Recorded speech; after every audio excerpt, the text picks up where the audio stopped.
అందరికీ నమస్కారం. నేను Swarupa Potlapalli. Welcome to trending topic. Donald Trump రెండోసారి అమెరికా అధ్యక్షుడిగా బాధ్యతలు తీసుకున్న తర్వాత దూకుడుగా వ్యవహరిస్తున్నారు. ఆయన తీసుకుంటున్న నిర్ణయాలన్నీ చర్చనీయాంశంగా మారిపోతున్నాయి.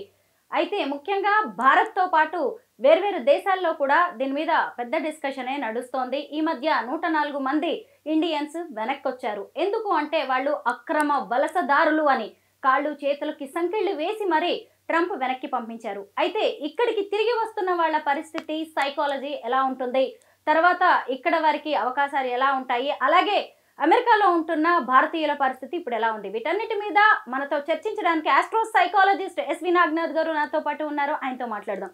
నమస్తే నాగనాథ్ గారు. నాగనాథ్ గారు, మీరు ఇప్పటికీ చాలా కంట్రీస్ ట్రావెల్ చేశారు. మీరు ఎప్పుడు ఎక్కడికి వెళ్ళినా అక్కడికి తగినట్టుగా అక్కడి రూల్స్ అండ్ రెగ్యులేషన్స్ ఫాలో అయ్యే వెళ్తూ ఉంటారు కదా? నేను చాలా కంట్రీస్ తిరిగాను కానీ ఎంప్లాయ్మెంట్ కోసం తిరగలేదు. కాబట్టి నేను చాలా కన్సల్టేషన్ మీద వెళ్ళాను. అంటే వాళ్ళు ఇన్విటేషన్ పంపిస్తే కన్సల్టేషన్ కోసం వెళ్ళాను. ఇంకా కొన్ని కంట్రీస్కి అయితే నేను హాలిడే ట్రిప్కి వెళ్ళాను. కానీ అక్కడ వెళ్ళి చూసినప్పుడు మాత్రం, భారతీయులను చూసినప్పుడు మాత్రం చాలా ఆశ్చర్యం వేస్తుంది. బాధ వేస్తుంది అన్నాం కానీ ఆశ్చర్యం వేస్తుంది. ఎందుకంటే వాళ్ళు అక్కడ పడే కష్టాలు, అక్కడ లోకల్ సిటిజన్షిప్ కోసం కానీ ఇక్కడి నుంచి మైగ్రేషన్ తీసుకుని వెళ్ళి అక్కడ ఆర్థికంగా సెటిల్ అవ్వడానికి, ఫ్యామిలీతో సెటిల్ అవ్వడానికి, రెండోది అక్కడ ఇల్లు కొనుక్కోవడానికి, వాళ్ళకి అక్కడ కావాల్సిన ఫెసిలిటీస్ అంటే గవర్నమెంట్ నుంచి చట్టపరంగా వచ్చేటువంటి ఫెసిలిటీస్ అన్నిటి కోసం కూడా వాళ్ళు విపరీతంగా ట్రై చేస్తారు. ఇది ఒక యాంగిల్ ఉంటుంది. రెండోది వాళ్ళు అక్కడ సంపాదించే డబ్బుల మీద ప్రెషర్ ఎంత ఉంటుందంటే, ఇక్కడికి వచ్చే డబ్బులు వాళ్ళ లోకల్ కంట్రీస్లో సంపాదించే డబ్బులు మళ్ళీ ఇండియాకు పంపించాలి, అప్పులు తీర్చాలి, ఇక్కడ ఫ్యామిలీని వాళ్ళు మెయింటైన్ చేయాలి, పేరెంట్స్కి డబ్బులు పంపించాలి, అప్పులు తీర్చాలి, లోన్లు క్లియర్ చేయాలి. ఇన్ని స్ట్రగుల్స్లో వాళ్ళు ఎంత మారుతారంటే, అందులో కనీసం ఇంత కాంటంప్లేషన్లో వాళ్ళు అందులో 10% కూడా ఇండియాలోనే ఉండి వాళ్ళ చదువుని ఇక్కడే ఉద్యోగం చేసి సార్థకం చేసుకోవడంలో 10% కూడా చేస్తే అక్కడ వెదర్ కండిషన్స్ మారుతారు, అక్కడ ఉన్నటువంటి local law and order rules ప్రకారం మారుతారు, అక్కడ ఉండే రోడ్ నీట్నెస్, ట్రాఫిక్ రూల్స్ దగ్గర నుంచి ప్రతిదీ చివరికి వంట చేసుకోవడం వరకు కూడా అంతా కూడా వాళ్ళకి నెక్స్ట్ వీక్ ప్లాన్ అంతా ఉంటుంది మేడం వాళ్ళకి. అంటే అక్కడ వెళ్ళిన తర్వాత మీకు ప్లానింగ్లో, ఎగ్జిక్యూషన్లో మీకు వాళ్ళ చాలా ఇంటెలిజెన్స్, ఒకటి బాడీ అండ్ మైండ్ షార్ప్నెస్ కనిపిస్తుంది. మన ఇండియాలో ఎందుకు ఉండరు వాళ్ళు? నేను ఇదే ప్రశ్న చాలామందిని అడుగుతాను. మీరు ఇదే పని ఇండియాలో ఎందుకు చేయాలంటే, ఇండియాలో ఎంత కష్టపడ్డా ఏమొస్తుంది, మా అంటే 2 లక్షలు వస్తుంది, ఒక ₹1,00,000 వస్తుంది, అదే ఇక్కడ 4 లక్షలు వస్తుంది. వాళ్ళ ట్యాక్స్ కూడా అంతే ఉంటుంది కదా మేడం. ట్యాక్స్ కూడా అంతే ఉంటుంది, వాళ్ళ దానికి దగ్గర అక్కడ లైఫ్ స్టైల్ కూడా అట్లనే ఉంటుంది, మీరు షాపింగ్ చేసినా అట్లే ఉంటుంది, పార్టీస్కి డబ్బులు ఖర్చు పెట్టినా అంతే ఉంటుంది. ఒక ఈగో సాటిస్ఫాక్షన్ ఏముంటుందంటే, నేను అబ్రాడ్లో ఉన్నాను, ఫారిన్ కంట్రీస్లో ఉన్నాను, ఈ ఈగో సాటిస్ఫాక్షన్ అనేది వాళ్ళకి ఎక్కడి నుంచి వస్తుంది అనేది కూడా నేను చూసా. అసలు ఈగో సాటిస్ఫాక్షన్కి బిఫోర్ ఈ ఈగో ఎక్కడ హర్ట్ అయిందని ఆలోచిస్తే మన ఎడ్యుకేషన్ సిస్టమ్ నుంచే ఉంటుంది మేడం. ఈ ఫండమెంటల్ రూల్స్ అన్నీ కూడా ఎడ్యుకేషన్ సిస్టమ్ నుంచి. మీరు ఫారిన్ కంట్రీస్లో మీ పిల్లలు చదువుతున్నారు అనుకోండి, అక్కడ స్కూలింగ్ ఉన్నారు లేదా, వాళ్ళకి చూడండి A grade, B grade, C grade అనేది పర్సంటేజ్ ఆఫ్ మార్క్స్ని బట్టి వాళ్ళు గ్రేడ్స్ ఇస్తారు. మీకు 80% అయితే మీకు ఏ గ్రేడ్ వస్తుందేమో, అదే బిలో 60 to 80 అనుకోండి బి గ్రేడ్ ఉంటుంది, బిలో 60% వస్తే సి గ్రేడ్ ఉంటుంది. అదే మీరు ఇక్కడ ఎట్లుంటుంది చెప్పండి, ప్రోగ్రెస్ రిపోర్ట్లో మార్క్స్ ఉంటాయి 80, 90, 40, 36 మార్క్స్ ఉంటాయి. ఇక్కడ వీళ్ళకి చిన్నప్పటి నుంచి ఏమైపోతుంది చెప్పండి, ఆ డిస్క్రిమినేషన్ ఆఫ్ ఇన్సల్టింగ్ ఈగో మీకు స్కూల్ నుంచి ఎస్టాబ్లిష్ కావట్లే. ప్రతి ఒక్కడికి తెలుస్తుంది మేడం పక్కనోడికి ఎన్ని మార్కులు వచ్చినాయో. క్లాస్ మొత్తంలో 100 మంది స్టూడెంట్లో ప్రతి ఒక్కడు నేను టాపర్ అవ్వాలి, ఫస్ట్ ర్యాంక్ రావాలనుకుంటాడు. కానీ క్లాస్లో ఒక్కడికే వస్తుంది మేడం టాపర్, ఫస్ట్ ర్యాంక్ ఒక్కడికే వస్తుంది. ఆ మిగతా వాళ్ళలో సెకండ్ ప్లేస్ వచ్చే వాళ్ళు ఉంటారు, థర్డ్, ఫోర్త్ వాళ్ళు కూడా ఉంటారు. కానీ వాళ్ళకి ఆ ఫస్ట్ ప్లేస్ అచీవ్ చేసిన సాటిస్ఫాక్షన్ ఉంటుందా? ఉండదు. సో మీరు స్కూలింగ్ ఏజ్ నుంచి కూడా మీరు లైఫ్లో ఒక ప్రైడ్ ఐడెంటిటీ కోసం ట్రై చేస్తారు, అది దక్కదు. అది దక్కనప్పుడు ఏం చేయాలి, దాన్ని సాధించుకోవడం కోసం ఏం చేస్తారు, వాళ్ళు ఇంటర్మీడియట్ తర్వాత ఒక ప్రొఫెషనల్ గ్రాడ్యుయేషన్కి వస్తారు, బీటెక్ కానీ ఈ మెడిసిన్ కానీ వస్తారు. ఇక్కడికి వచ్చిన తర్వాత ఇక్కడ సరిపోదు మేడం, అది వాళ్ళకి అది హయ్యర్ ఎడ్యుకేషన్ అబ్రాడ్ వెళ్తే అప్పుడు ఎంతమంది ఇందులో మెరిట్లో చదువుకున్న వాళ్ళు కూడా చాలామంది అబ్రాడ్ వెళ్ళరు, కొంతమంది మెరిట్లో లేని వాళ్ళు కూడా అక్కడికి వెళ్తారు. ఈ వీసా కూడా చాలా జిమ్మిక్గా ఉంటుంది అనమాట. అది ఎవరికి వీసా ఇస్తాడో ఈ అమెరికన్ ఎంబసీ వాడు ఎవరికి తెలియదు. అదేదో స్పిన్ ఆఫ్ ద కాయిన్ లాగా మనం క్రికెట్ మ్యాచ్కి ఇంటర్నేషనల్ మ్యాచ్ అయినప్పుడు మనం టాస్ వేస్తే ఉంటుంది చూడండి, head or tails. Visa process కాదు కానీ వీసా కన్ఫర్మేషన్ మాత్రం అదొక టైప్ ఆఫ్ టాస్ లాగా ఉంటుంది, స్పిన్ ఆఫ్ ద కాయిన్ లాగా ఉంటుంది. నేను ఫండమెంటల్గా చూసింది ఏంటంటే వీళ్ళు స్కూలింగ్ ఏజ్ నుంచి ఏదైతే ఆ ప్రైడ్ మిస్ అవుతారో, ఒక లైఫ్లో ఒక గోల్ సెట్ చేసుకుంటారు, అది వాళ్ళకి స్కూల్ నుంచి ఆ సాటిస్ఫాక్షన్ రాదు మేడం. అది మన మన ఇండియాలో కూడా ఏంటంటే ఈ డిస్క్రిమినేషన్ ఆఫ్ మార్క్స్ ఇవన్నీ కూడా తీసేసి ఓన్లీ గ్రేడ్స్ మాత్రమే పెట్టి ఒక స్టూడెంట్కి ఎన్ని మార్కులు వచ్చినాయి అనేది ఇంకో స్టూడెంట్కి తెలియకూడదు అసలు. అఫ్ కోర్స్ మీకు 40% అయితే ఒక గ్రేడ్ ఉంటుంది, 60-80 ఉంటే ఒకటి ఉంటుంది, అబోవ్ 80% ఉంటే ఒక గ్రేడ్ ఉంటుంది. సో కేటగరైజ్ అవుతారు అనమాట, average, above average, the best ఉంటారు. కానీ ఈ 3 కేటగిరీస్లో నుంచి ఫండమెంటల్లీ ఎవరైతే మిస్ అవుతారో వాళ్ళకే ఎక్కువ శాతం నేను చూసింది ఏంటంటే, ఇక్కడ రీజన్ ఏం చెప్తారంటే అక్కడికి వెళ్తే మీకు ఎక్కువ ఎక్స్పోజర్ ఉంటుంది, వరల్డ్స్ బెస్ట్ యూనివర్సిటీస్ అన్నీ కూడా మీకు అమెరికాలో ఉన్నాయని చెప్తారు, అక్కడ మీరు చదివిన చదువుకి మంచి అవకాశాలు వస్తాయి, ఇంకా మీరు అక్కడ ఏమన్నా మీరు పిహెచ్డీ చేస్తే ఇంకా పెద్ద హయ్యర్ లెవెల్కి వెళ్ళి మీ నాలెడ్జ్ని ఇంకా ఎన్హాన్స్ చేసుకోవచ్చు అని చెప్తారు. నిజంగా అక్కడికి వెళ్ళిన వాళ్ళందరూ కూడా నాలెడ్జ్ డెవలప్ చేసుకోవడం కోసమో, రీసెర్చ్ చేయడం కోసమో, సైన్స్ అండ్ టెక్నాలజీ ఇట్లాంటి వాటికి సంబంధించిన వాళ్ళు ఎంతమంది వెళ్ళారో నేను నా క్లాస్మేట్స్ని చూశాను, నా కాలేజ్ మేట్స్ని చూశాను, మా సొసైటీలో ఉన్న వాళ్ళని కూడా చూశాను. ఇక్కడ చెప్పిన కారణాలు అమెరికాకు వెళ్ళంగానే వెంబటే మాడిఫై అవుతాయి. సో ఒక రకంగా చెప్పాలంటే మన వాళ్ళు అక్కడికి వెళ్ళేది survival of the fittest stage నుంచి, ఇంకా వాళ్ళు they will try to conquer financially, and they always have the tag that American citizenship or else any European country citizenship as a pride. ఆ ప్రైడ్ అక్కడ దేనికి పనికొస్తుంది అంటే అక్కడ పనికిరాదు మేడం, ఎందుకంటే అక్కడ ఎవడు పట్టించుకోడు కదా. అదే ప్రైడ్ మీకు ఇండియాకి కనెక్ట్ అయినప్పుడు పనికొస్తుంది. నాగనాథ్ గారు, ఇప్పుడు అక్కడికి చాలా మంది చదువుకోవడానికి వెళ్ళి పార్ట్ టైం జాబ్స్ చేస్తూ ఉంటారు. అయితే ఇప్పుడు ట్రంప్ గట్టి నిర్ణయాలే తీసుకున్నారు. చదువుకోవడానికి వచ్చిన వాళ్ళు చదువుకోండి అంతే తప్ప మళ్ళీ పార్ట్ టైం ఉద్యోగాలు అంటూ చేశారు అంటే మీ వీసాలను రద్దు చేస్తామని చెప్పి, దాంతో ఇక్కడ తల్లిదండ్రులు గగ్గోలు పెడుతూ ఉన్నారు. మా పిల్లలు చదువుకుంటూ ఖర్చులు వెళ్ళిపోతాయి అని చెప్పి వాళ్ళని పంపించాం, ఇప్పుడు నెలకి లక్షల్లో మేము ఎక్కడ తీసుకురావాలి అని చెప్పి ఎంతోమంది తల్లిదండ్రులు బాధపడుతున్నారు, అక్కడ స్టూడెంట్స్ కూడా బాధపడుతున్నారు. దీన్ని మనం ఎలా చూడాలి? ట్రంప్ నిర్ణయం వాళ్ళ పరిస్థితులకి తగ్గినట్టుగా, నిబంధనలకు తగినట్టుగా ఉంది. బట్ ఈ తల్లిదండ్రులు, ఈ స్టూడెంట్స్ ఈ టైంలో సైకలాజికల్గా ఎలా స్ట్రాంగ్గా ఉండాలంటారు? దానికి బిఫోర్ మనం ఒక్క విషయం మాట్లాడుకోవాలి మేడం, ఎందుకంటే నాకు this is my personal observation. Trump ఇప్పుడు ఇండియన్స్ని అక్కడ అడ్మినిస్ట్రేషన్ అంతా చేంజ్ చేశాడు, ఎంప్లాయ్మెంట్ దగ్గర నుంచి వీసా ప్రాసెస్ దగ్గర నుంచి చాలా రకాల మోడిఫికేషన్స్ చేశాడు అని చెప్తాడు. అది ఏ కంట్రీ అయినా చేయాల్సిన పని ఫస్ట్. ఎందుకు నరేంద్ర మోడీ కూడా మన భారతదేశంలో ఇల్లీగల్ ఇమిగ్రెంట్స్గా ఉన్నటువంటి రోహింగ్యాస్ని తీసుకోండి, ఎవరినైనా తీసుకోండి, any foreign country person who staying in particular country without any legal documents, it is harmful to the country first of all. ఇది మన దేశము అమెరికా ట్రంప్ సంబంధం లేదండి. ప్రపంచ దేశాలన్నీ కూడా వాళ్ళ దేశం సేఫ్గా ఉండాలి అంటే వాళ్ళ సిటిజన్స్ మాత్రమే అక్కడ లీగల్గా ఉండాలి, లేదా విదేశీయులు ఎవరైనా ఇమిగ్రెంట్స్ ఎవరైనా వస్తే కూడా అక్కడ లా అండ్ ఆర్డర్కి అవాయిడ్ అయ్యి వాటి కనెక్ట్ అయ్యి ఉంటేనే ఆ దేశం సేఫ్ ఉంటుంది. లేదా ఏమవుతుంది దానివల్ల జరిగినట్టు, ఫస్ట్ ఈ టెర్రరిజం కానీ మీకు అదర్ ఫ్యాక్టర్స్ని పక్కన పెడితే, వాయిలెన్స్, సోషల్ వాయిలెన్స్ పక్కన పెడితే, రీసోర్సెస్, వనరులు ఏవైతే ఉంటాయి మేడం ఒక దేశానికి సంబంధించినవి, అవన్నీ ఆ దేశ పౌరుడికి, ఆ దేశ పౌరసత్వం ఉన్నవాడికి దక్కకుండా ఎవరో బయట వాళ్ళకి దక్కుతుంటే ఎట్లయిపోతుంది? సో ట్రంప్ ఇప్పుడు అక్కడ ఏదైతే రూల్స్ తీసుకొచ్చాడు మేడం, ఆ రూల్స్ మన ఇండియాలో కూడా రావాలి ఫస్ట్ థింగ్. రెండో విషయం ఏంటంటే అతను చేసింది వాళ్ళ దేశానికి కరెక్ట్ మేడం, మన దేశం పాయింట్ ఆఫ్ వ్యూని చూస్తే అది రాంగ్. అది రోహింగ్యాస్ వచ్చి ఇండియాలో కూర్చొని ఇంత వైలెన్స్ చేస్తుంటే మనం తిట్టుకోవట్లేదు. రోజు సోషల్ మీడియాలో, ఎలక్ట్రానిక్ మీడియాలో అవన్నీ చూసి వాళ్ళు ఇంతమందిని వైలెన్స్ చేస్తున్నారు, చంపేస్తున్నారు. మన బంగ్లాదేశ్లో అంతమంది ఉచ్చకోతకు వస్తే మనం అందరం బాధపడలే, రక్తం మరిగిపోలే మనకి, ఇక్కడ నుంచి వెళ్ళి వారు చేయాలన్నంత స్థాయికి వెళ్ళిపోయిందో లేదు చర్చ అప్పుడు. సో అలాంటిది రేపు పొద్దున ట్రంప్ కూడా ఇప్పుడు వేరే దేశాలను కూడా చూస్తున్నాడు. ఇప్పుడు లండన్ పరిస్థితి ఏంటి చెప్పండి? యూరోపియన్ కంట్రీస్లో ఇప్పుడు మొన్న లాస్ట్ 5-6 డేస్ కింద నాకు కొంతమంది లండన్ మా ఫ్రెండ్స్ ఫోన్ చేశారు. అక్కడ కూడా హెడ్డింగ్ ఫ్రంట్ పేజ్ హెడ్లైన్స్ ఏంటంటే ఇక్కడ కూడా ఎవరన్నా ఓవర్ స్టే చేశారు, ఇల్లీగల్గా ఉన్నారు, డాక్యుమెంటేషన్ ప్రాపర్గా లేవు, లేకపోతే వాళ్ళ మీద ప్రీవియస్ వీసా ఏమైనా మ్యానిపులేషన్స్ ఉన్నాయి అనుకుంటే వాళ్ళందరినీ కూడా నిర్దాక్షిణ్యంగా తీసేస్తామని ఫ్రంట్ పేజ్లో వచ్చింది, ఈవెన్ టీవీలో అంతా కూడా వచ్చింది. సో నేను చూసిన కోణం ఏంటంటే ఇల్లీగల్ ఇమిగ్రెంట్స్ని తీసేసే ప్రాసెస్లో ఫస్ట్ ఇండియన్స్ని తీసేశారు వాళ్ళు అని ఎందుకు అంటారంటే, మన ఇండియన్ మీడియా చాలా పవర్ఫుల్ మీడియా, తెలుసు కదా. మీరు ఫీల్ అవ్వనంటే చెప్తా ఒక సామెత, చారణ కోడికి బారణ మసాలా అంటే. సో ఫస్ట్ మన మీడియా చేస్తుంది కాబట్టి ప్రపంచం దృష్టికి వచ్చేస్తుంది వాళ్ళు ఇల్లీగల్ ఇమిగ్రెంట్స్ని తీయాలన్నది. నేను అనుకునేది మాత్రం వాళ్ళు ఇల్లీగల్ ఇమిగ్రెంట్స్ని కానీ ఏదో ఉద్యోగాలు చేసుకునే వాళ్ళని, చదువుకొని సరిగా అక్కడ ఉద్యోగాలు చేసి వాళ్ళ దేశంలో ఉన్నటువంటి వాళ్ళకి అవకాశాలు లేకుండా చేస్తున్నారు. మన వాళ్ళు చీప్ ఎంప్లాయీ కింద వస్తారు కదా అక్కడ మీరు హోటల్స్లో కానీ ఎక్కడ చూసుకుంటే.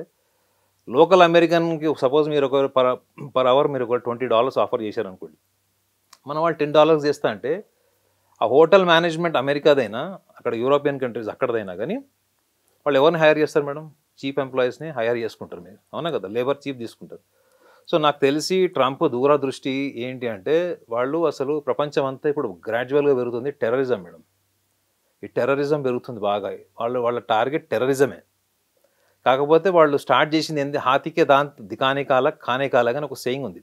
ఇప్పుడు ఏంటంటే ఉట్టిగా दिखावट का दांत अपन जो देख रहे हैं ना, अपन जो जो देख रहे हैं ना वो सिर्फ दिखाने का दांत है. वो जो असली दांत जो है वो నాకు తెలిసి అది 1.5 year తర్వాత అది మొత్తం వస్తుంది చూడండి. ఇప్పుడు చూడండి అన్ని దేశాలకు కూడా ఒక హింట్ ఇచ్చాడు, మీరు మీ దేశంలో ఉన్న వాళ్ళు ఇలాంటి వాళ్ళందరినీ మీరు ఉంచుతారా తీస్తారా మీ ఇష్టం అన్నాడు.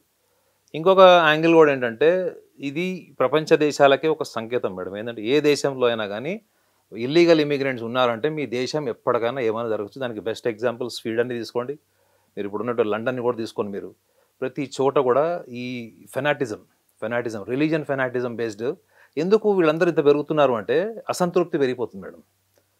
ప్రతి ఒక్కళ్ళు కూడా ఎకనామికల్ క్రైసిస్ ఒకటి, పాపులేషన్ ఒకటి, మీరు లైఫ్ స్టైల్ మ్యాచ్ కాకపోవడం, వీళ్ళందరూ ఏమవుతారు మేడం? వీళ్ళందరూ కూడా ఒక ఫ్రస్ట్రేషన్ వాయిలెంట్ టెండెన్సీస్కి వీళ్ళు కనెక్ట్ అవుతారు. ఎందుకంటే వాళ్ళ జీవితంలో అనుకున్నది ఏం జరగట్లేదు, ఆర్థిక స్తోమత లేదు, కుటుంబంలో పాపులేషన్ ఎక్కువ ఉంది, రీసోర్సెస్ తక్కువ ఉన్నాయి, ఎకనామికల్ రీసోర్సెస్. వీళ్ళని మీరు ఎటన్నా స్టీరింగ్ తిప్పచ్చు, వీళ్ళని మోటివేట్ చేసి వీళ్ళని ఒక దేశంలో మీరు అశాంతి చేయడానికి కావాల్సినటువంటి మోటివేషన్ చేస్తే కూడా వీళ్ళు వాయిలెన్స్ కూడా చేస్తారు. మరి ఇటువంటి వ్యక్తుల మీద ట్రంప్ యాక్షన్ తీసుకోవడంలో తప్పేముంది? కాకపోతే మనం భారతీయులుగా మనం ఏమనుకుంటామంటే అరే మన వాళ్ళు వచ్చేస్తున్నారు పాపం అని మనకు ఉంటుంది. కానీ నిజంగా చెప్పండి, సౌత్ ఇండియన్స్ ఎంతమంది ఉన్నారు అందులో? ఎటువంటి అంత గుజరాతీస్ పంజాబీస్ వీళ్ళందరూ ఉన్నారు. గుజరాతీస్ గురించి మీకు ఒక విషయం చెప్పచ్చా? కెనడాలో మా ఫ్రెండ్స్ కొంతమంది చెప్తున్నారు, గుజరాతీస్ ఓన్ బ్రదర్ సిస్టర్స్ కూడా ఈ కెనడా పిచ్చిలో భార్యాభర్తల్లాగా పెళ్లి చేసుకొని వీసా ప్రాసెస్ చేసుకొని అక్కడికి షిఫ్ట్ అవుతున్నారు. అక్కడికి వెళ్ళిన తర్వాత వాళ్ళు మారుతారు. ఒక సొంత అన్న చెల్లెళ్ళు పెళ్లి చేసుకొని భార్యాభర్తలాగా వెళ్ళి ఆ దేశంలో చేసి సాధించేది ఏముంది చెప్పండి? నిజమే. ఈ ఇల్లీగల్ ఇమిగ్రెంట్స్ గురించి మనం చాలా గట్టిగా సీరియస్ గా మాట్లాడుకోవాల్సిందే. ఎందుకంటే 18,000 మంది భారతీయులు అమెరికా దేశంలో వాళ్ళు ఇల్లీగల్ గా ఉంటున్నారంటే మనకి కొంచెం సిగ్గు చేట్లాగా నామోషిగా అనిపిస్తుంది. ఎందుకంటే ఆ దేశానికంటూ కొన్ని రూల్స్ ఉన్నప్పుడు వాటిని పాటించకుండా మనం ఆ డంకీ రూట్ లో వెళ్ళడం, లేదంటే ఇంకో రకంగా వెళ్ళడం, పైగా కెనడా, మెక్సికో ఇతర దేశాలతో పాటు మన భారతదేశం కూడా డ్రగ్ టెర్రరిజాన్ని ముఖ్యంగా అమెరికాలో వ్యాప్తి చేస్తున్న దేశాల్లో మనం కూడా ఉండడం అనేది ఎంత బాధాకరం అండి. ఇప్పుడు కొంతమందిని పంపించారు, ఇంకా మిగతా వాళ్ళని కూడా పంపించేస్తారు ఖచ్చితంగా. అలా పంపించుకోవడం కూడా మనకి అవమానకరం కదా. ఇప్పుడు ఇక్కడికి వచ్చిన తర్వాత వాళ్ళు ఎలా ఉండాలి? మరి ఇందాక కూడా మీరు అడిగారు, పేరెంట్స్ ఇంత ఎక్స్పెక్టేషన్స్లో ఉంటారు, డబ్బులు ఖర్చు పెడుతున్నారు, వాళ్ళు లోన్స్ తీసుకుంటారని. మీరు ఒకటి చెప్పండి మేడం, మీరు చిన్నప్పటి నుంచి కూడా మీ పిల్లల్ని అమెరికా పంపించాలి అని మీరు పెంచుతున్నారు కదా, నిజంగా మీ పిల్లలకు అంత సామర్థ్యం ఉందా, వాళ్ళకంత నైపుణ్యం ఉందా? మార్కులు పక్కన పెట్టండి, వాళ్ళకి 45 మార్క్స్ వచ్చినాయా, వాళ్ళకి 95 మార్క్స్ వచ్చినాయా అని నేను అడగను. మీకు వాళ్ళకి స్కిల్ ఉందా చెప్పమనండి ఫస్ట్. వాళ్ళ ప్రపంచ దేశాల్లో ఉన్నవాడు ఏ సిటిజన్ అయినా కానీ వాళ్ళ ఒక ఫీల్డ్లో ఉండి వాళ్ళు మాస్టర్స్ ఎందుకు కాలేకపోతున్నారంటే వాళ్ళకి అంబిషన్ ఉన్నంత ఫోకస్ అంతా కూడా వాళ్ళకి స్కిల్ మీద, ఎడ్యుకేషన్ మీద, నాలెడ్జ్ మీద లేదు. కాబట్టి వీళ్ళందరూ బర్డన్ గారా మేడం? వీడు చిన్నప్పటి నుంచి మీ పిల్లల్ని నువ్వు అమెరికా వెళ్ళాలి, గర్భసంచిలో ఉన్న పిల్లవాడి గురించి కూడా ఇంకా రేపు ఎల్లుండో డెలివరీ ఉంది, నెక్స్ట్ మంత్ డెలివరీ అంటే కూడా ఆ తల్లిదండ్రులు మాట్లాడుకునే విషయం ఏంటంటే రేపు పొద్దున వీడిని ఏం చదివించాలి, మనం పుట్టంగానే వీడిని ఇంజనీర్ చేయాలా, డాక్టర్ చేయాలా, వీడిని తర్వాత అమెరికా వీడు పుట్టక ముందరే భూమి మీద రాకముందరే వాడి ఫ్యూచర్ ప్లాన్ అంటే వీళ్ళు డిసైడ్ చేస్తున్నప్పుడు వాడికి ఆ స్థాయి నైపుణ్యం ఉందా లేదా, పోనీ వీడు ఆ దేశానికి ఎలా వెళ్ళాలి, వెళ్ళడానికి వీడు చట్టపరమైనటువంటి వీళ్ళ ఆలోచనలు ఏంటి, వీళ్ళవి చట్ట విరుద్ధమైనవి ఏంటి, ఇలా ఎంతమంది జెన్యున్ పేరెంట్స్ ఆలోచిస్తున్నారు చెప్పండి. సో వాళ్ళ పేరెంట్స్ చూస్తే కూడా వీళ్ళందరూ కూడా వాళ్ళ సొంత అన్న చెల్లెలు, అక్క చెల్లెలు, వీళ్ళ పిల్లలు ఉంటారు చూడండి, ఎవరో బాగా చదువుకున్నాడు వంశంలో కూడా ఒకడు పోతాడు, వాడు మెడిసిన్ చదువుకునో ఐఐటి చదువుకునో పోతాడు వాడు. వాళ్ళని చూసినప్పుడు మనవాడు ఎలాగైనా వెళ్ళాలి అన్నది ఒక కంపారిజన్ జెలసీ నుంచి వచ్చినటువంటి కోరిక మేడం. అంటే ఒక డిస్క్రిమినేషన్ ఆఫ్ ఈగో నుంచి వచ్చినటువంటి జెలసీ అది. వాళ్ళు వెళ్ళారు, నువ్వెందుకు వెళ్ళకూడదు? అప్పో సొప్పో చేసి పంపించాల్సినంత నిజంగా స్కిల్ మీ పిల్లలకు ఉందా? First question madam. మీరు 50 లక్షలు పెట్టి పంపిస్తున్నారు. నేను కొన్ని వందల వేల మందిని చూశాను నా కళ్ళ ముందు. ఇక్కడ ఇంజనీరింగ్ అయిపోయి 4-5 సంవత్సరాలు ఇక్కడ 10-15 కంపెనీలు మారారు. అంటే ఏంటి, వాళ్ళు ఒక చోట కన్సిస్టెంట్గా లేరు. ఎందుకు లేరు? వీళ్ళకి ఎక్స్పెక్టెడ్ శాలరీ అక్కడ రావట్లేదా, లేకపోతే వీళ్ళ పర్ఫార్మెన్స్ కంపెనీకి నచ్చట్లేదా? ఏదో ఒక రీజన్ ఉంటుంది కదా. ఈ 2 రీజన్ తప్పే ఉండదు ఒక కంపెనీ మారేయడం. వీళ్ళందరూ అక్కడికి వెళ్ళి అక్కడ ఏదో ఒకటి చేసుకుని బతుకుదాం అనుకున్న వెళ్ళిన వాళ్ళు ఇంతమంది నేను కళ్ళ ముందు చూసిన వాళ్ళు. వీళ్ళందరూ ఆ దేశానికి బర్డన్ అవుతారా, స్ట్రెంత్ అవుతారా చెప్పండి మేడం, చెప్పండి. సో కాబట్టి వీళ్ళు మన భారతీయులను మనం సమర్థించుకోవాల్సింది తప్ప, ఎందుకంటే మన భారతీయులను మనం విమర్శించుకోలేం కాబట్టి. కానీ మన భారతదేశంలో ఈ అమెరికా వ్యామోహం ఏదైతే ఉందో ఇది ఒక డ్రగ్ అడిక్షన్ లాగా ఉంది. ఇది ఇప్పుడే కాదు, మిలీనియం ముందర నుంచి ఉంది. ఇది సుమారు 30-35 ఏళ్ల నుంచి పిచ్చి ఉంది, అంతకుముందు అంత లేదు. ఏదో ఒకటి చేసి ఫస్ట్ జమైకా వెళ్ళు, లేకపోతే ఆస్ట్రేలియా వెళ్ళు, సింగపూర్ వెళ్ళు, ఏదైనా వెళ్ళు, బట్ అల్టిమేట్ టార్గెట్ ఏంటంటే అమెరికా పోవాలి. కానీ అంత స్కిల్ ఉంటే అమెరికా గవర్నమెంట్ ఎందుకు వదులుకుంటుంది మేడం మిమ్మల్ని చెప్పండి? If you are so skilful and very knowledgeable person, మీరు యూనివర్సిటీలో మంచి ఉన్నాయి అనుకున్నప్పుడు ఎందుకు వదులుకుంటుంది ఆ దేశం? ఇప్పుడు అనుకుంటే మన పెద్ద పెద్ద కంపెనీస్, అమెరికన్ కంపెనీస్కి సీఈఓ ఉన్నవాళ్ళు ఎంతమంది మన భారతీయులు లేరు? వాళ్ళందరూ ఎందుకు తీసుకున్నారు వాళ్ళని? వాళ్ళు వీళ్ళ టాలెంట్ని ఐడెంటిఫై చేసి ఆ కీ రోల్స్ ఇచ్చారు, వాళ్ళకి అంత రెస్పాన్సిబుల్ జాబ్స్ ఇచ్చారు, వాళ్ళకి వీళ్ళ ఇంటిగ్రేటెడ్ వాల్యూస్ కూడా చూశారు వాళ్ళు. అంత కీ పోస్ట్, ఒక సీఈఓ క్యాడర్ ఎంప్లాయ్మెంట్ అంటే it is not that easy. So నా ఉద్దేశంలో ఏంటంటే మేడం, వీళ్ళు అక్కడి నుంచి తిరిగి వచ్చిన తర్వాత కూడా వీళ్ళు ఏదో గిల్ట్ ఫీల్ అయిపోతారు, వీళ్ళు బాధపడిపోతారు అన్నది ఏమి ఉండదు నాకు తెలిసి. ఎందుకంటే నువ్వు వెళ్ళిన మార్గమే కరెక్ట్ మార్గంలో వెళ్ళినప్పుడు వాళ్ళు అక్కడి నుంచి తిరిగి వచ్చిన తర్వాత వాళ్ళ గిల్ట్ ఏముంటుంది మేడం ఒకటి.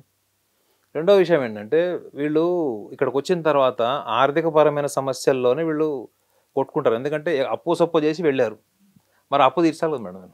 బ్యాంక్ లోన్ కావచ్చు, ప్రైవేట్ ఫైనాన్స్ కావచ్చు, ఏదైనా కావచ్చు. సో ఇటువంటి ఈ కోణాన్ని మనం సీరియస్గా ఆలోచించాలి. ఏంటంటే వీళ్ళు అప్పులు తీర్చలేక రేపు పొద్దున ఎంతమందిని చూడట్లే మనం, కుటుంబం అంతా ఆత్మహత్య చేసుకుంది, వీళ్ళు ఎలా చేసుకున్నారు, వాళ్ళ ఆ పాసిబిలిటీ ఉంటే ఉండొచ్చు.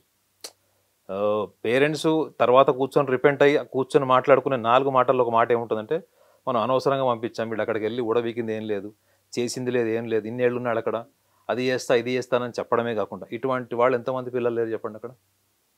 సో నా దృష్టిలో ఏంటంటే, అక్కడి నుంచి రిటర్న్ వచ్చే వాళ్ళల్లో వాళ్ళ మానసిక పరిస్థితిని చూస్తే మాత్రం ఆర్థికంగా కృంగిపోయేటువంటి పరిస్థితుల్ని ఇక్కడ వాళ్ళు ఎదుర్కొంటారు, అంతే తప్ప వీళ్ళు అక్కడి నుంచి రిటర్న్ వచ్చేసారు కదా అని గిల్ట్ ఫీల్. ఎలాంటి వాళ్ళని ట్రంప్ పంపించాడో మనకి నిజమో నాకు తెలియదు, కానీ గొలుసులేసి కాళ్ళకి గొలుసులేసి పెట్టి పంపించారు అని చెప్తున్నారు. నిజంగా మేడం, మీరు ఒక దొంగతనం చేసిన వాడిని మీరు ఎలా గౌరవిస్తారు? వాడికి హారతి ఇచ్చి తీసుకెళ్తారు, వాడిని ఏమన్నా నోబెల్ ప్రైజ్ విన్నర్ వాడు. సో మన భారతీయులు కాబట్టి మనం బాధపడతాం అంతే తప్ప, కానీ వాళ్ళు చేసింది వాళ్ళ కంట్రీకి రాంగ్. అది మన కంట్రీకి ఏంటంటే సానుభూతి ఉంటుంది, అరే మన భారతీయుడు, మనోడు, మన హైదరాబాదుడు ఇలా. అక్కడ దాకా ఎందుకు మేడం, మీరు తెలంగాణ ఆంధ్ర ఉద్యమాలు జరిగినప్పుడు కూడా అప్పుడు బాగా ప్రచారం చేసింది ఏంటి? ఆంధ్ర వాళ్ళందరూ ఇక్కడ ఉద్యోగాలు లూటేస్తున్నారు, ల్యాండ్స్ లూటేస్తున్నారు, ఇల్లు ఇది చేసేసుకుంటారు, ప్రాపర్టీస్ పెంచుకుంటున్నారు అన్నారు. ఒక Telangana Andhra discrimination of ego వచ్చినప్పుడు ఉద్యమం టైంలో కూడా అప్పుడు ఎంత మాట్లాడారు? వీళ్ళ వల్లనే మీకు ఉద్యోగాలు పోతున్నాయని ఎంత ప్రచారం చేశారు అప్పుడు రాజకీయ నాయకులు. ఒక లోకల్గా తెలుగు వాళ్ళ 2 రాష్ట్రాల్లోనే ఇంత డిస్క్రిమినేషన్ ఆఫ్ ఈగో ఉందంటే వాళ్ళ దేశంలో వాళ్ళు ఎంత చూపించుకోవచ్చు? మొన్న కూడా ఎవరో ఒక తెలంగాణ లీడర్ అంటున్నాడు, వీళ్ళందరూ ఆంధ్ర వాళ్ళు ఇక్కడ ఎందుకున్నారు, మీకు ఏం పని ఇక్కడ అసలు, ఇక్కడ అది పేటెంట్ రైట్సా మేడం? అది తెలంగాణ ఆంధ్ర భారతీయులం అన్నప్పుడు ఎవరు వాళ్ళ వృత్తి కోసం వాళ్ళ దీనికోసం వాళ్ళు అన్ని రాష్ట్రాలకు వెళ్తారు. మొన్న రీసెంట్గా కూడా ఎవరో ఒక పొలిటీషియన్ అంటున్నాడు, వీళ్ళందరూ ఎందుకున్నారు ఇక్కడ అది ఇదని. సో ఇంత ఈగో ప్రాబ్లమ్స్ మనకే ఉన్నప్పుడు అమెరికాలో ఉన్నవాడికి ప్రపంచ దేశాన్ని శాసించేటువంటి స్థాయిలో వాళ్ళు ఉన్నారు, వాళ్ళ టెక్నాలజీ ఉంది, వాళ్ళకున్న పవర్ అట్లా ఉంది. సో వాడు ఎందుకు ఉంచుకుంటాడు మేడం ఎవరినైనా? కేవలం భారతీయుల్ని మాత్రమే వెళ్ళగొట్టలేదు మేడం, వేరే దేశస్తులు కూడా వాళ్ళు వెళ్ళగొట్టారు. మన మీడియా వల్ల ఏమైపోయిందంటే ట్రంప్ అని ఒక పెద్ద విలన్ లాగా ప్రొజెక్ట్ చేశారు. కానీ ఒక్క చోట ఒక్కడన్న వీడియో కనిపించింది మేడం, ఒకటో రెండో నేను చూసా అంతే. నరేంద్ర మోడీ గారు కూడా ఇదే పని చేయాలి, నరేంద్ర మోడీ గారు అంటే విశ్లేషణ కూడా చెప్పారు తప్ప మీడియా దాన్ని ఒక హెడ్డింగ్ పెట్టి ప్రోగ్రామ్ చేసింది అయితే నేను చూడలేదు. ఒక్క నేషనల్ మీడియాలో ఒక ప్రోగ్రామ్ చూశానని. ఇదే పని మన ఇండియన్స్ ఇప్పుడు అమిత్ షా గారు కానీ మోడీ గారు ఎందుకు చేయకూడదు?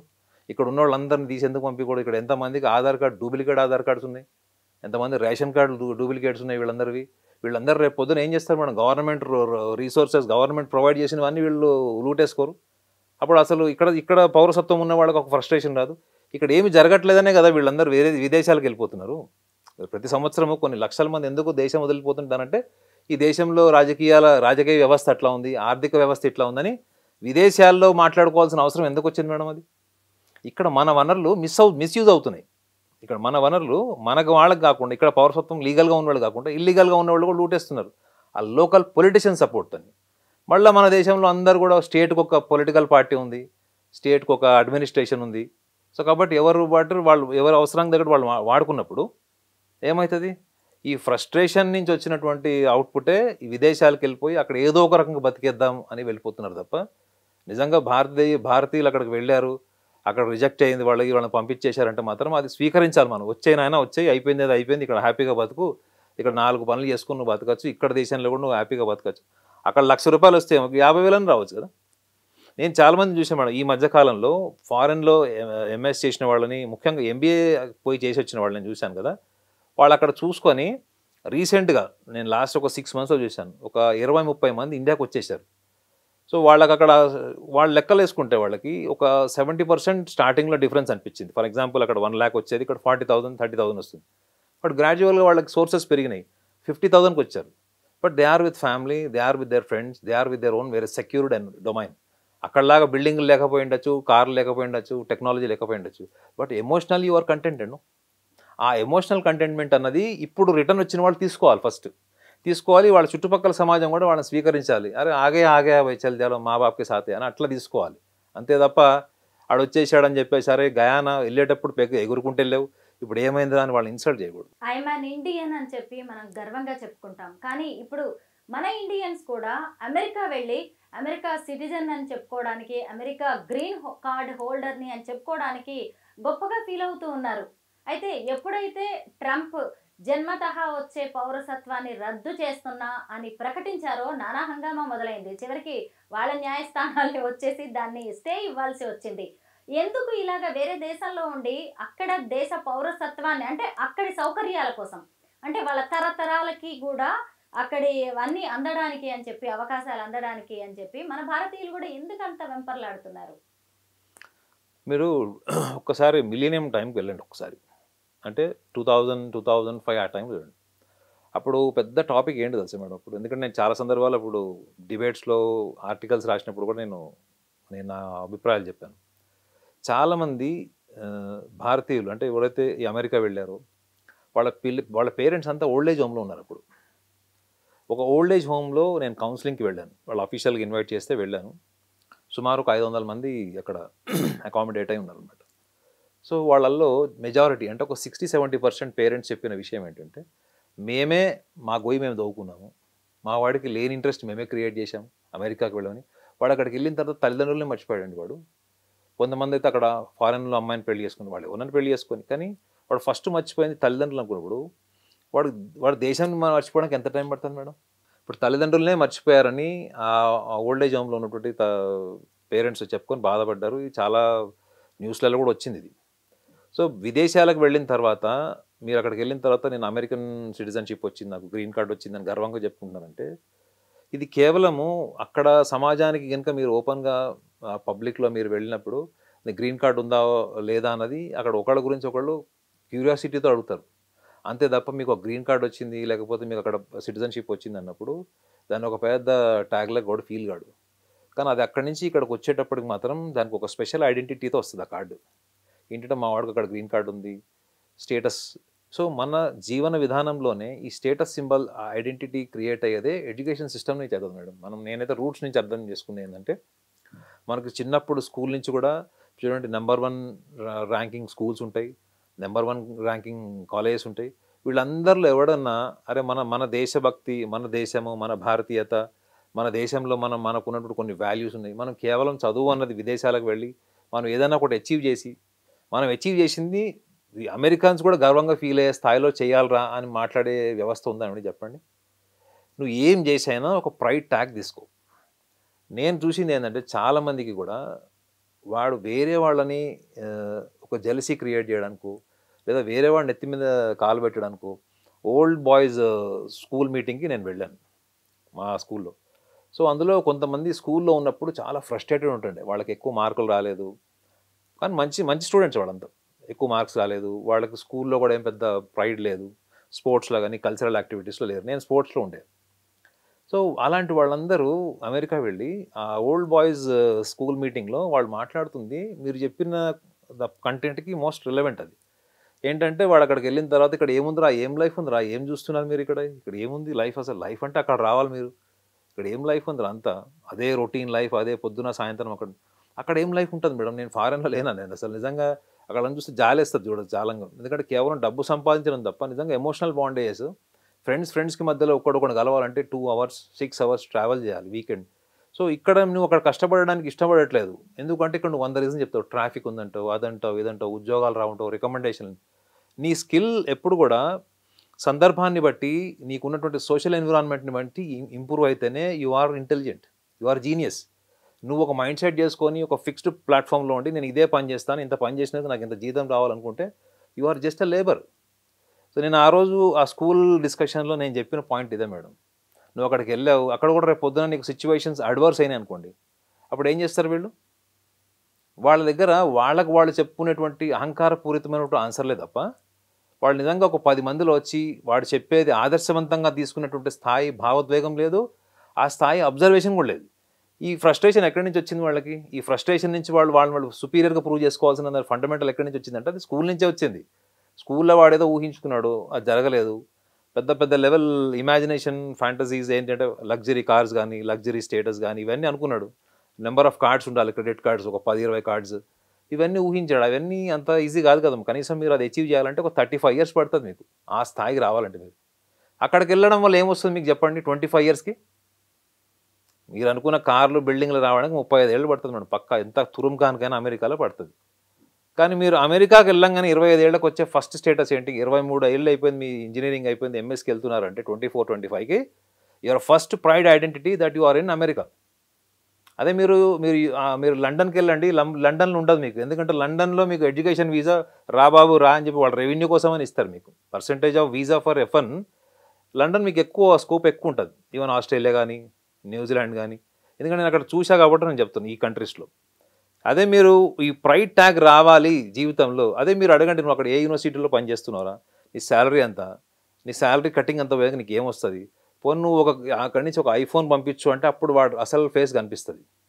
ఇప్పుడు వాడు చెప్పుకునే ప్రైడ్ ట్యాగ్స్ అన్నీ ఉంటాయి మేడం. మీరు ఒక్కటి వాడిని ఏదైనా అడగండి, ఒక బ్రాండెడ్ వాచ్ కానీ ఒక బ్రాండెడ్ మొబైల్ అడగండి, వాడు మిగతా ఎకనామిక్స్ అంతా తీసి చెప్తాడు. అంటే మన దేశంలో ఫాదర్ ఒక కొడుకు ఏదైనా అడిగినప్పుడు కొడుకు ఫాదర్ని అడుగుతాడు, నాన్న నాకు మొబైల్ కావాలన్నప్పుడు ఫాదర్ ఒక మిడిల్ క్లాస్ మ్యాన్ లాగా ఆన్సర్ చెప్తాడు అండి. అదే మిడిల్ క్లాస్ మైండ్ సెట్ మీరు ఫ్రెండ్ని మీరు ఏమైనా అడిగితే కనిపిస్తుంది, మెజారిటీ, అందరు కాకపోవచ్చు. సో నా దృష్టిలో ఏంటంటే వీళ్ళందరూ అమెరికాకు వెళ్ళి భారతీయ అంటే మన మన మన సమాజాన్ని మర్చిపోయి లేదా మన సమాజాన్ని తక్కువ చూసి భారతదేశం అంటే ఇది అమెరికా అంటే ఇది అనే డిస్క్రిమినేషన్ చూపిస్తారు చూడండి. వాళ్ళు అసలు భారతదేశంలో ఉండాల్సిన అర్హత కూడా లేని వాళ్ళు నేను నమ్ముతాను. ఎందుకంటే వాళ్ళు ఇక్కడ ఉన్నా కానీ వాళ్ళ డొమైన్ సపరేట్ ఉంటుంది, వాళ్ళ స్వార్థం వాళ్ళ ఆలోచన సపరేట్ ఉంటుంది. అక్కడికి వెళ్ళిన తర్వాత అది మీరు బయటకు వచ్చింది చూశారు అంతే. ఇక్కడ ఉన్నప్పుడు ఈ దేశాన్ని విమర్శించేవాడు, అక్కడికి వెళ్ళిన తర్వాత ఏమైంది వాడు అసలు రూపం మీరు చూస్తున్నారు అంతే. ఆ స్టేట్మెంట్ తెలుస్తుంది మీకు అంతే.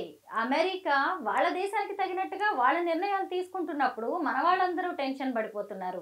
అంటే ఈ డాలర్ డ్రీమ్స్ కావచ్చు, లేదంటే అమెరికాలో ఉద్యోగాలు చేస్తున్నామని, లేదంటే అక్కడ ఉండే స్టేటస్ కోసమైనా వీళ్ళందరూ ఇంత ఆలోచిస్తున్నది వేరే దేశంలో ఉండడానికి. ఇంకేమైనా ప్రత్యేక కారణాలు ఉంటాయంటారా? అంటే జెన్యున్ రీజన్స్ కూడా ఉంటాయి మేడం. ఫర్ ఎగ్జాంపుల్ అక్కడికి వెళ్ళి చదువుకున్న వాళ్ళు చదువుకుని ఇక్కడ అవకాశాలు ప్రయత్నించి దొరకక ఇక్కడ ఉంటాయి కదా, ఇక్కడ ఉండే లోకల్ పాలిటిక్స్ ఉంటాయి, యూనివర్సిటీస్లో కూడా పాలిటిక్స్ ఉంటాయి, ఎంప్లాయ్మెంట్లో కూడా పాలిటిక్స్ ఉంటాయి వాళ్ళకి. సో ఎందుకంటే ఇప్పుడు నేను చెప్తాను మేడం, ఇప్పుడు నేను స్పోర్ట్స్ కోటాలో నాకు 7 ఇంటర్వ్యూస్ వచ్చినాయి.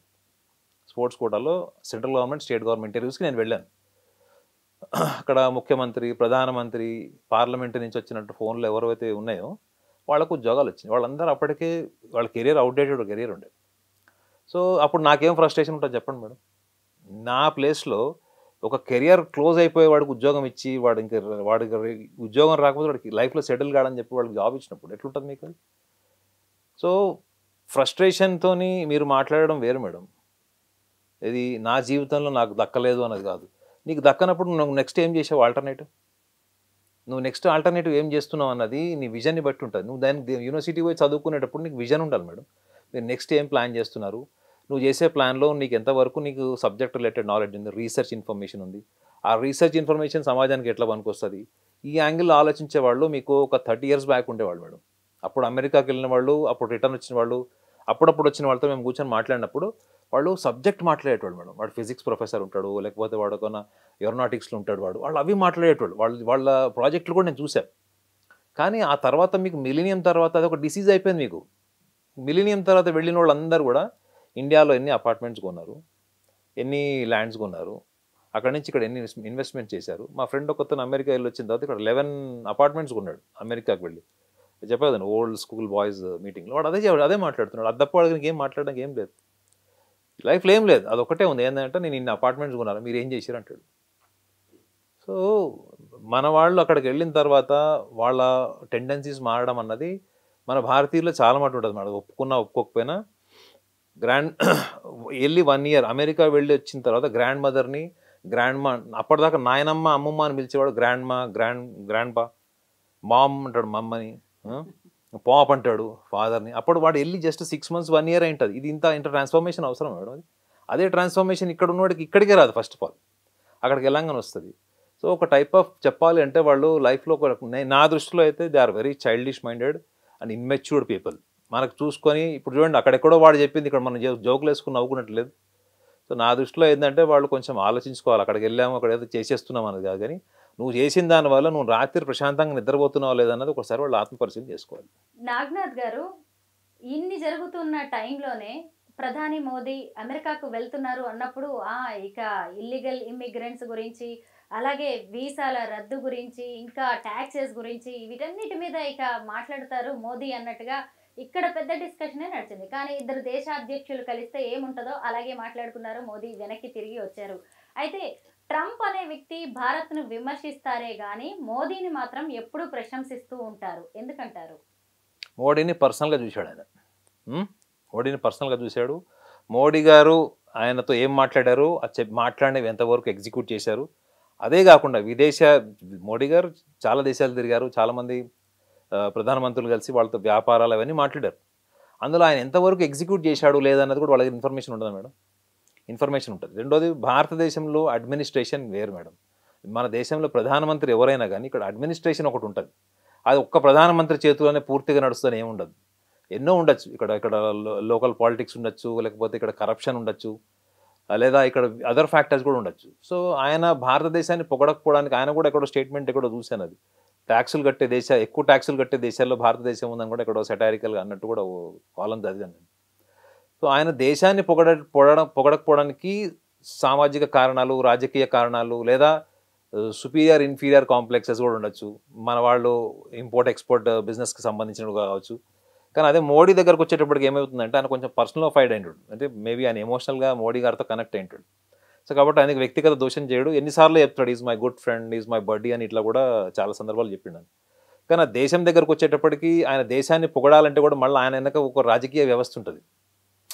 వాళ్ళందరూ ఇప్పుడు అమెరికన్ ప్రెసిడెంట్ అయినా కానీ అక్కడ లోకల్ వాళ్ళ బ్యూరోక్రాట్స్ నడుపుతారు. అక్కడ బ్యాంకింగ్ సిస్టమ్ నడుపుతుంది. వీళ్ళు ఉట్టిగా అక్కడ కుర్చీలలో, ఇప్పుడు మన ఇద్దరం ఎట్లా కుర్చీలో కూర్చున్నామో వాళ్ళు కూడా అట్లా కుర్చీలలో కూర్చుంటారు. కంప్లీట్ వాళ్ళ చేతులు ఏమి ఉండదు, అంత పవర్. అది మనం చెప్పుకుంటాం ఏంటంటే అమెరికా ప్రెసిడెంట్ అని చెప్పుకుంటాం. కనీసం మన దేశంలో ఏంటంటే మన దగ్గర ఒక వ్యవస్థ ఉంది. కనీసం ఒక సిచ్యువేషన్ వచ్చినప్పుడు మనం అగ్రెసివ్ డెసిషన్ తీసుకోవచ్చు. కానీ మీరు అమెరికాలో చూడండి, మీరు అమెరికాలో ఈ 4 years ట్రంప్ ఉన్నంత వరకు ఉంటుంది. ఇదే కంటిన్యూ అవుతుందా చెప్పండి మేడం మీరు 5 years తర్వాత? మళ్ళీ అప్పుడు అక్కడ లా అండ్ ఆర్డర్ కానీ ఈ అడ్మినిస్ట్రేషన్ రూల్స్ కానీ ఏమన్నా అవి కూడా ఫ్లెక్సిబుల్ కావని గ్యారంటీ ఉంది మేడం. ఇప్పుడు హెల్మెట్ రూల్ వస్తుంది మేడం ఒక స్టేట్ గవర్నమెంట్లో. ఒక ముఖ్యమంత్రి మారంగానే హెల్మెట్ రూల్ తీసేశాడు ఫస్ట్. నేను నా కళ్ళతో చూసాను. అది పేర్లు ఎందుకులే కానీ. సో రేపొద్దున ఇదే లా అండ్ ఆర్డర్ మళ్ళీ అమెరికాలో కంటిన్యూ అవుతుందా లేదా అంటే కూడా ఏం గ్యారంటీ లేదు. సో అట్లాంటప్పుడు ట్రంప్ ఇవాళ వచ్చి ఆయన ఒక ఆవేశంతో కొన్ని స్టేట్మెంట్స్ ఇచ్చి వాటిని ఇంప్లిమెంటేషన్ స్టేజ్లో మళ్ళీ అడ్మినిస్ట్రేషన్ ప్రాబ్లమ్స్, లీగల్ ప్రాబ్లమ్స్ ఇవన్నీ వస్తుంటే కోర్ట్ స్టే ఆర్డర్లు ఇస్తుంది. సో ఇట్లాంటివన్నీ చూసుకుంటే నా దృష్టిలో ఏంటంటే still looks little aggressive. And తను వచ్చాను కదా అని చెప్పి దాని ఆరంభ సూరత్వంలాగా ఏదో కొన్ని డెసిషన్ తీసుకోవాలి. నాకు తెలిసి ఇదే అగ్రెషన్ ట్రంప్లో ఒక 6 months తర్వాత ఉంటుందని నేను అనుకోవట్లేదు. కాబట్టి అప్పుడు మన వాళ్ళు కూడా ఎదురు చూడాలన్నమాట. మళ్ళీ నెక్స్ట్ రీఎంట్రీ ఎప్పుడు ఇవ్వాలి, లాస్ట్ టైం వీసా కంటే బెటర్ వీసాతో ఎప్పుడు పోవాలి, మళ్ళీ పోయి అక్కడ దుకాణం ఎక్కడ పెట్టాలి, మీరు గ్యారంటీ ఇస్తాం మేడం. మన వాళ్ళు ఎన్నిసార్లు జరిగిన ప్రయత్నంలో మాత్రం మార్పు ఉండదు. ఎందుకంటే అది ఆల్రెడీ ఒక ఎడిక్షన్ డిజార్డర్ కింద మారిపోయింది. ఏంటంటే నేను అమెరికాలోనే ఉండాలి, అమెరికాలో ఉంటే పర్లేదు, అక్కడ నేను బన్ను తిని బ్రెడ్ జామ్ తిని పడికినా నాకు పర్లేదు, కానీ but I don't want to come back to India అనుకునేటువంటి మైండ్ సెట్ సైకిక్ ఇండియన్స్ కూడా చాలామంది ఉన్నారు.